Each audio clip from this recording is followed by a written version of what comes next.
Alam mo nang may ginagawa ka, ipagsisiksikan ng customer yung kanyang gusto mga B. Siyempre, first come first serve. Kung sino yung legal, dapat siyang una. Saka na yung kabit. Aray ko may ads. Hello mga B!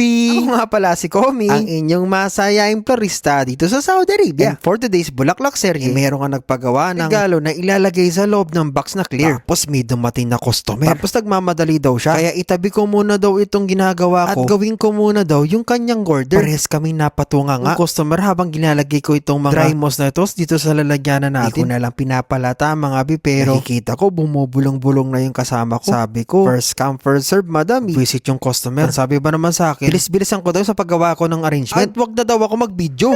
Sinusagitan mo ako. So maglalagay na pala tayo nitong mga rosas mga bi. At ang gusto pala nitong ating customer, yung mga pangkulay ng mga pambabae. So naglagay ako ng mga kulay pink, mga violet, ng mga rosas. Tapos itong mga maliliit naman ito, itawag dyan yung mga baby roses. May mekos-mekos lang natin siya na parang ganyan. At sabi ko nga sa customer na nagmamadali, pwedeng pahintay na lang po. Kasi nga, urgent din itong ating design. Na naman akong magagawa kung nauna ito kesa sa'yo, diba? Pala mga B, habang ginagawa ko ito, paki-comment down below kung saan na nakarating itong ating video. At syempre, i-share na rin itong ating video because the more sharing is the more blessing. Sa katapusan, inaalala nga ako dito sa customer natin na nagmamadali. Ito yung mga tipo ng tao na alam mo nang may nauna, nangaagaw pa. Pala kabit yarn? Wala may ads. Sorry po. So, bilis-bilisan na natin mga B, kaya naglagay na ako nitong mga limonyo. At syempre, ng mga chrysanthemum na kulay pink. Tapos ito na nga mga B, pambinibilisan natin to, paki-follow naman yung ating page kung nagugustuhan nyo po yung mga Bulaklak serye natin. Syempre, para updated kayo mga B, i-favorite nitong ating page. O diba? Para ako lagi yung uunahin nyo. Ito, papakita na natin itong mga gold. Di na lang yung kasama kong work, kinuwentuhan niya na kinuwentuhan yung dalawa. Kasi magsabunutan. So habang kinakabit ko to, linalagay kong inaayos ko itong mga B. Salamat, finally tapos na. Pero alam nyo mga B, nabigla kasi ako. Meron pang inabot na gamit itong ating customer. Sabi ko, bakit ngayon pa? Okay lang tayo nagmamadali. So, napakamot na lang din ako ng ulo. Kahit hindi naman nakita sa video, lagyan na lang natin na pinaka-base itong ating pabango mga B. Tapos lagyan natin ng scotch tape yung pinakailalim ng pabango natin. Kasi mga B, didikitan natin ito ng mainit na hot glue. Pag hindi mo linagyan ng scotch tape yan mga B, hindi kakapit yan. Parang ikaw, pag hindi mo binigyan ng pagmamahal yung crush mo, hindi kakapit yun sa'yo. Fall lang sa iba. Tapos ito mga B, siniksik ko na lang na ganyan. At inarrange ko na lang na paganyan. Na para bang baganyan. O sprayan na natin. Para mas maging fresh yung loob. Kasi mga B, maglalagay tayo ng acrylic na box dyan.